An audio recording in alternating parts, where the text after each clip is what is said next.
Une affaire particulièrement sordide pour ouvrir la première session de l'année. L'actualité en bref, c'est d'abord ce procès en appel aux assises d'une femme accusée de l'assassinat de ses deux fillettes, alors âgées de 19 mois et 3 ans. Les faits remontent à 2017. À Nancy, cette trentenaire a attaché les mains de ses enfants avant de les étouffer à l'aide de sacs plastiques. Fumeuse régulière de cannabis et ne présentant aucune pathologie mentale selon les experts, la jeune femme aurait entendu des voix. Elle avait été condamnée à 30 ans de réclusion criminelle avec 20 ans de sûreté par la cour d'assises de Meurthe-et-Moselle avant de faire appel. Verdict attendu ce mercredi. À vos stylos, prêts, partez. Pour la 5e fois, ils étaient 310 scolaires à Saint-Dié-des-Vosges à participer ce vendredi matin à la dictée du Tour de France. Il s'achèvera 8 jours plus tard au sommet de la planche des belles filles. Une épreuve qui fête l'arrivée cet été de la grande boucle.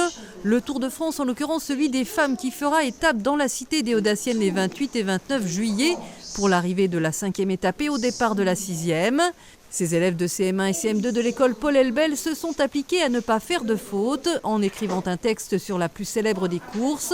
Les auteurs des 12 meilleures copies pourront monter sur le podium et rencontrer les cyclistes. Saint-Dié aime le Tour de France. La ville l'avait accueilli en 2019. Cette édition 2022 et son tracé féminin passe notamment par le massif vosgien pour se terminer au final à la planche des belles filles. Avec chaque jour des retransmissions télévisées en direct, une mise en lumière du département.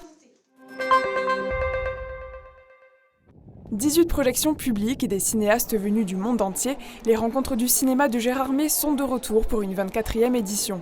Le programme du 5 au 8 avril prochain a été annoncé ce vendredi et fait la part belle aux films français.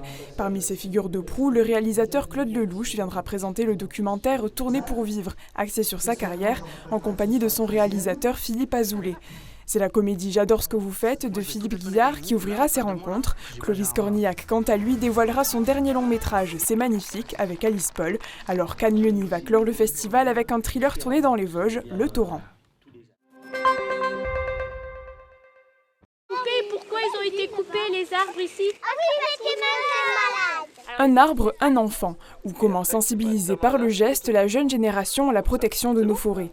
Nous sommes ici sur une parcelle appartenant à la commune de la Chapelle-aux-Bois, dont les sapins scolytés ont dû être abattus l'année dernière et où les écoliers du cru ont participé ces jeudis et vendredis à la plantation de très exactement 94 sapins Douglas, soit un arbre par enfant.